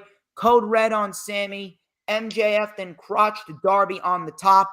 MJF then with a power bomb from the top rope, a.k.a. the Awesome Bomb, which he channeled from Chris Candido and Tammy Sitch, Dark Side of the Ring, that is premiering tomorrow on Vice TV, which I'm actually very much looking forward to. After the Awesome Bomb, Sammy and Perry were on the middle rope. Sammy with a cutter from the middle rope. Low blow by MJF. MJF had the Dynamite Diamond ring on his finger. Darby hit MJF with the skateboard. Coffin drop, headlock takeover. I thought Darby was going to get it, and Jungle Boy saved it. Jack Perry and Darby then went at it for a little bit. MJF with the title. Jack Perry blocked it. Sammy sent MJF over the top, and then Jack Perry had the belt. Jack Perry, who MJF told, "Nice guys finish last. Nice guys finish last. And you don't have that killer instinct." He was debating what he was going to do. And Perry put the title down. Perry put the title down. And Darby took advantage of the hesitation. Last supper. But Jungle Boy just barely kicked out. Sammy then came in. Sammy was shoved to the floor. Jungle Boy was out. And MJF, and this is genius right here. And this is what I love. They're finding new creative ways for these endings. MJF, like the fucking genius that he is, Jack Perry was out. Jack Perry was out, and Jungle Boy was going to go for the fucking, the big coffin drop, right? He was going for the coffin drop. MJF put the world championship on Jungle Boy's chest. Darby Allin with the coffin drop. His head hit the belt. Darby was out. MJF, like the fucking sniveling, sly little bastard he is, headlock takeover. And MJF retains the championship in one of the best matches of the year thus far, and easily one of the most creative endings that we've seen to a world title match this year. That was an awesome, awesome way to end it. And it just further rubs salt in the wound with Darby Allin. Awesome fucking stuff. And MJF retains, right winner. I thought that Sammy was going to get the pin, but if anything, I can honestly see Sammy and Jungle Boy pitching for another match because they weren't pinned, and maybe we get Jungle Boy versus MJF, maybe on the debut of Collision, maybe sometime after Forbidden Door. Maybe we see MJF versus someone else at Forbidden Door. Maybe we see MJF versus a Kazuchika Okada at Forbidden Door. Maybe we see a Will Ospreay or a Kota Ibushi. We could see someone at Forbidden Door, but MJF's definitely defending the title at Forbidden Door. But this was easily one of the best matches of the entire year and definitely lived up to all of its hype, and we had the right outcome. MJF retains the championship in a very creative ending. Robert, the floor is yours. I mean, you pretty much said it yourself. I mean, the match showed it itself. I mean, what else can MGF not do other than just know Brilliant. how to troll, do a good troll job, obviously. But I think overall, like I said, you got some opportunities. You can put more programs in, especially with Collision coming up next month. So you have time. You can have, like I said, and you got Forbidden Door fall or down the road. So you got time. I mean, I would say it'd be interesting to see. But I think overall, I think this match was actually pretty nice for how it was produced and how it was booked. So let me ask you. Are we going to see one of the pillars still fight for the AEW World Championship, or are we going to just move on to a New Japan star to fit the Forbidden Door type of vibe? I think it's going to be a combination of the two. I think, like you said, with Jungle Boy and Sammy Guevara not getting pinned, that's going to cause a rift between the two. And then with Forbidden Door, you just have someone like Okada come through and put on a good match for MGF, and that's going to result in the room for a lot of people who want to be a part of the main title picture. Like you said, mostly Darby Allin, obviously the rest of the four pillars. Maybe you could throw Adam Cole into the mix as well when the time is right. So I Cole, I mean, would hold off on. I would hold off on. I yeah, would that's why I hold said off until the on time that is until right. maybe next year. Yeah, so I think it's going to be just a combination of the two, if I want to be completely honest. Because, like I said, it's going to rub the salt in the wound for all the rest of the pillars. Like I said, mostly Darby Allin. So I won't be surprised if Darby Allin is going to find a way to get back at MJF one way or the other. So that's just who Darby Allin is. It's persistent. Well, we'll see what happens. But one other criticism I will say. Now, I understand why they main evented with Anarchy in the arena, but outside of the lackluster crowd and the shit crowd reactions, if there's one other major criticism I would take away from this pay-per-view, I would abso-fucking-lutely have main evented with the world title. I understand it's Anarchy in the arena and all that other shit, but I would have main evented with the world title. That's just me. Yeah. Oh, I'm with you on that one because I think it makes more sense that way. And then with the world title. Plus, on top of that, I don't think that they would have gotten a better opportunity to main event with the four pillars than this show. It would have made sense. Oh yeah, I agree. That's just me. But nevertheless, it was a match worthy of main eventing the show. One of the best matches of the year, and MJF retains the title as he should.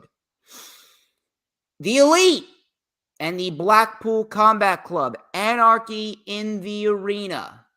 I mean, if Justin Roberts didn't already give you the warning, shit indeed was about to hit the fan, and a lot of fucking shit hit the fan.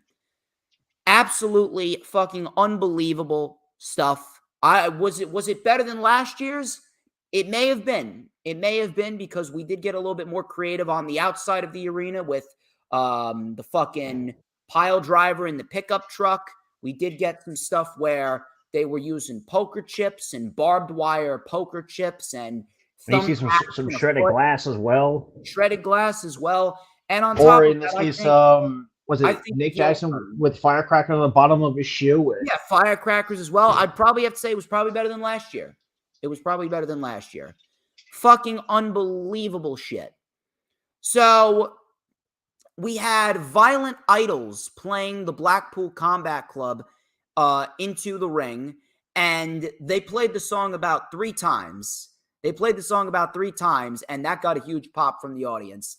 And then we had like midway through, the Young Bucks, they realized, holy shit, this guy's Blackpool Combat Club. So the Young Bucks super kicked the lead singer of Violent Idols, and that's how they ended the song. So I actually thought that was pretty funny.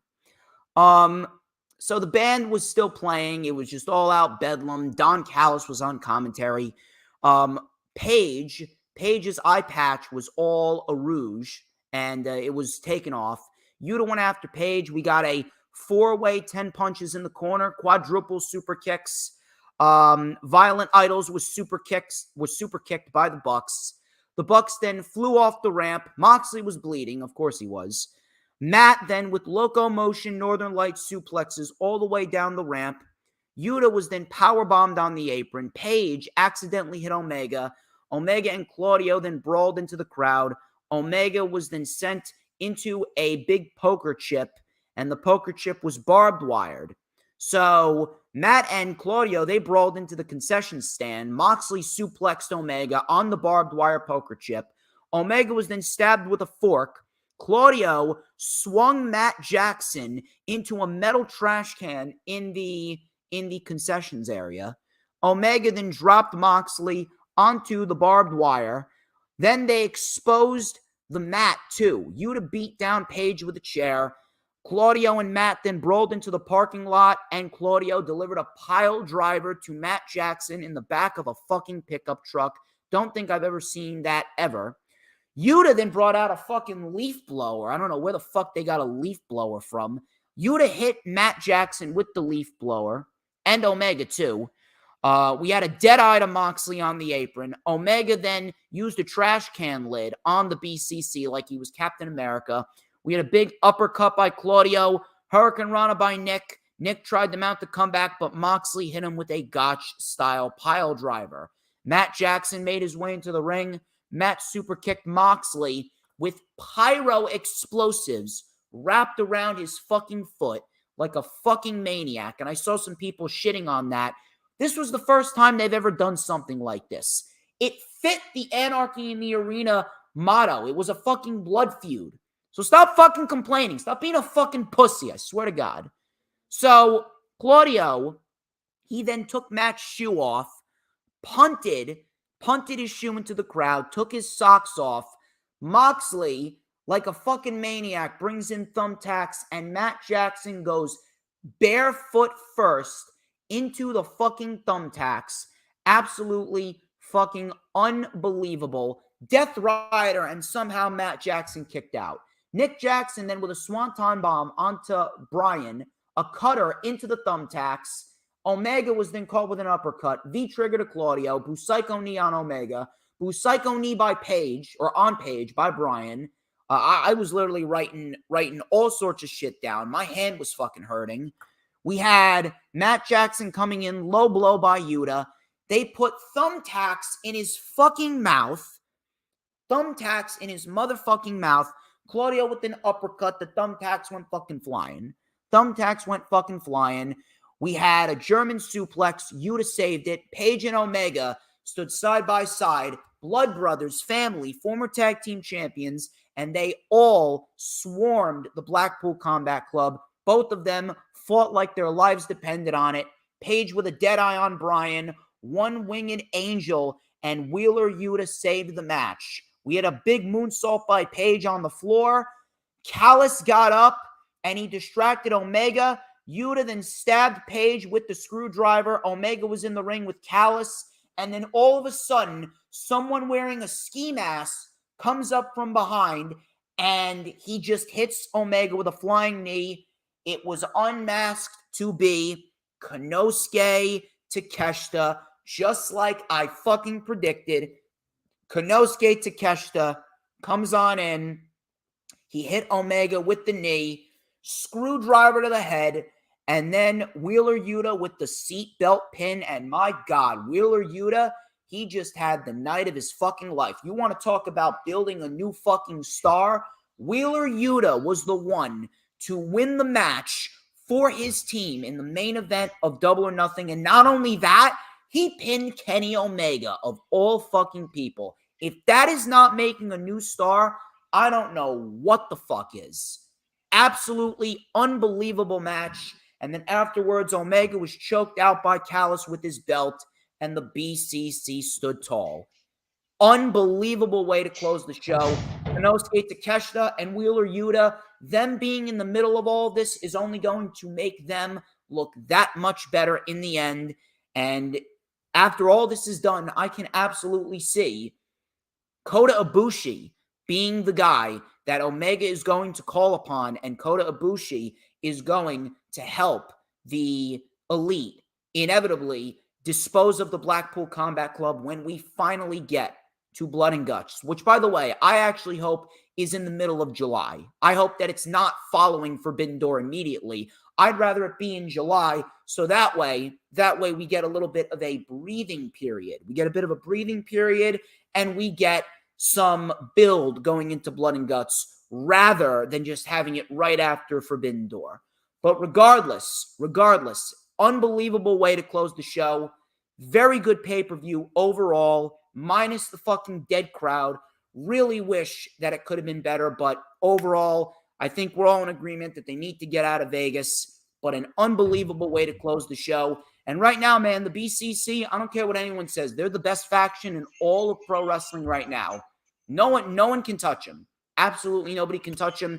And if they are the team to take out the House of Black, I would not be opposed to that whatsoever. I think that would be a great way for the House of Black to lose those trios titles, but that's not going to be for a while. As far as right now goes, clear as day, man. Clear as day.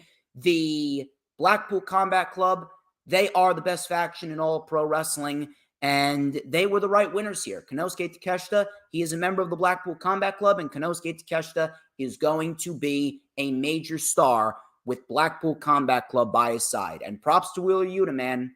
Awesome way to close the show. Let me hear it, man, and then we're going to get on out of here. I got no words. Plain and simple.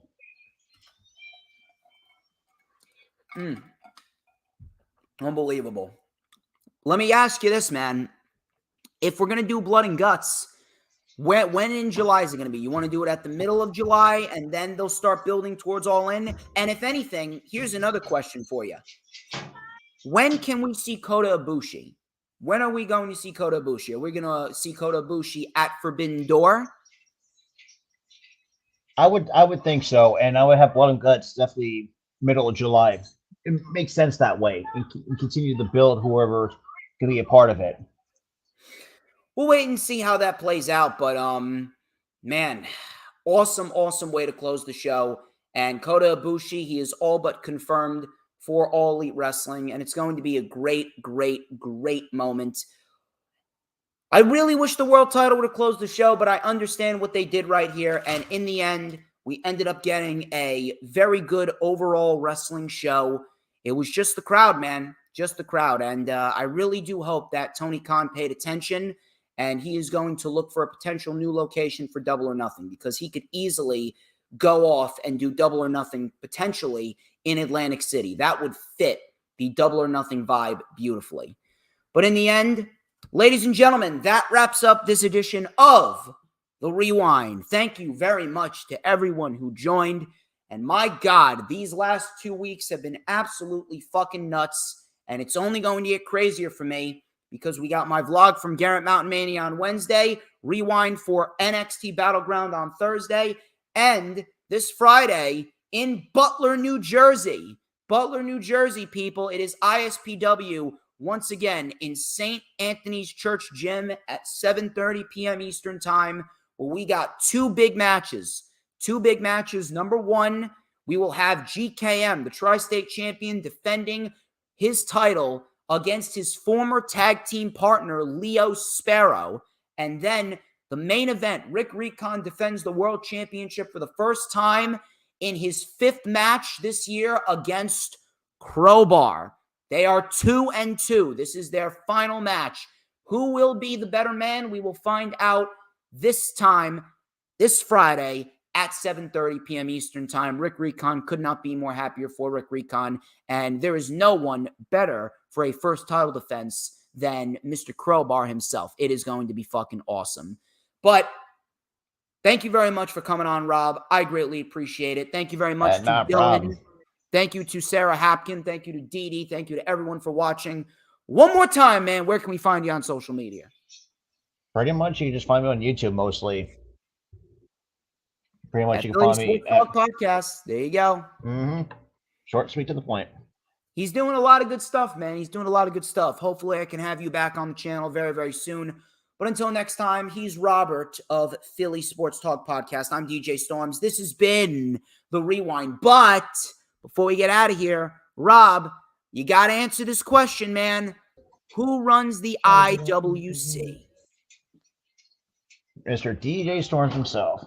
Yeah, damn right, baby. Who but DJ motherfucking Storms? And don't you forget it.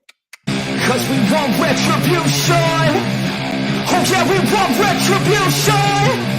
Oh yeah, we want retribution.